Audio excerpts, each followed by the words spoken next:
ඔයාලා මේ එකතු වෙලා ඉන්නේ Deep Blue Tanks මගේ YouTube channel එකත් එක්ක. ඉතින් අද මම කතා කරන්න යන්නේ Peacock Bass කෙනෙක් නිවැරදිව බලාගන්නේ කොහොමද කියලා. මේ වීඩියෝ එක අන්තිම වෙනකම් බලන්න. ඔයාලට Peacock Bass ගැන පොඩි හරි දැනුමක් ලැබුණා නම් channel එක subscribe කරන්න අමතක කරන්න එපා. අපි යමු වීඩියෝ එකට.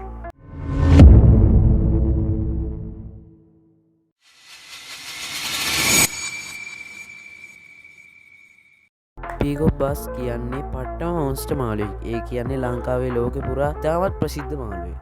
ඉතින් මේ මාළුව අයිති වෙන්නේ දකුණු ඇමරිකාවට. පට්ටම මොන්ස්ටර් සහ ඇග්‍රසිව් මාළුවෙක් විදිහට Peacock Bass හඳුන්වන්න පුළුවන්. ඒ වගේ මේ මාළුවා ගොඩක් ලොකු වෙන මාළුවෙක්. ඒක හින්දා ඔයාලා හදනවා නම් ගොඩක් ලොකු ටැංක් එකක් හෝ පොන්ඩ් එකක් දීම අනිවාර්ය වෙනවා. ඒ වගේම මෙයාලා මාංශ භක්ෂක මාළු වර්ගයක්. ඒක හින්දා ඔයාලට මෙයාව හදද්දි කෑම ගැනත් ලොකුවට හිතන්න ඕන. Peacock Bass ගේ මැක්සිමස් සයිස් එක ගැන කතා කරද්දී මෙයා අඟල් 26ක් දුරට වර්ධනය වෙනවා. මේ Peacock Bass ගේ ටැංක් එකේ උෂ්ණත්වය ගැන කතා කරොත් සෙල්සියස් අංශක 23ත් 27ත් අතර ටෙම්පරේචර් එක තියෙන්න ඕන. ටැංක් එකේ pH වගේ ගැන කතා කරොත් 6.5ත් 7.5ත් අතර තියෙන්න ඕන. ඊළඟට අනිවාර්යෙන්ම මේ ටැංක් එකට හොඳ ෆිල්ටර් සිස්ටම් එකක් තියන්න ඕන. මොකද මේ Peacock Bass හෙල්දිව තියන්න ඕන නම් හොඳ ෆිල්ටර් සිස්ටම් එකක් තියෙන්න ඕන.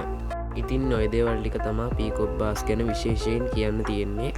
මේ වීඩියෝ එක හොඳ නම් channel එක subscribe කරන්න අමතක කරන්න එපා.